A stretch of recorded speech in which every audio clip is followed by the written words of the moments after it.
Hello and welcome to another L and N Autocare video. In today's video I'm going to be talking about the AVA Smart P60 jet wash. I'm going to be giving my thoughts, opinions, and I'm going to be finding out whether it's just a one-trick pony that all car detailers love by testing it out on patio cleaning and wall cleaning to see if it can cut it with the rest of them on the market.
As you can see from the results on this wall, there's two different colours.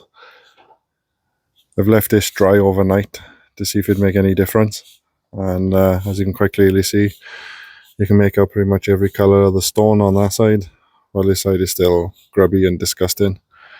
So it's definitely got the cutting power to be able to get through all that sort of stuff. And if I move down then towards the moss here, as you can see, it's cut straight through all that with no problem whatsoever. So it's obviously not a one-trick pony. It can obviously do the hard work cleaning stuff. So it's always good to take that into consideration when buying a new jet wash.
As you can see on the lighter sort of stuff on the patio cleaning, it's done a cracking job there again.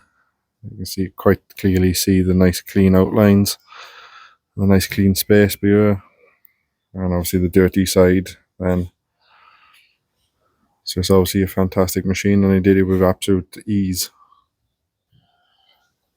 As you can see from its design, it utilizes every single part of the space, from the snow foam holder by there to the reel, to if you come around the side here, you've got the attachments for the lance, and then if we go around to the other side, you've got an empty space, and that's where the gun is kept. And then there's two different ways that I found anyways you can keep the electrical cable. That's one way, is to bail it up and stick it in one of the open cavities at the back, or you can also wrap it around the handle as well. The only thing I don't like about the machine, it is quite loud, but that is expected. So if you're working in close proximity to the machine, then maybe it might be worth picking up some ear defenders if you have sensitive hearing like myself. But other than that, it's a fantastic machine. I highly recommend it. Should you go out and buy one? Yes. Yes, if you've got the budget and it can stretch to that, then yes, definitely go out, spend the money, and get yourself one of these. I'll leave all the links and the description to all the information down below. And thank you for watching, and see you on the next video.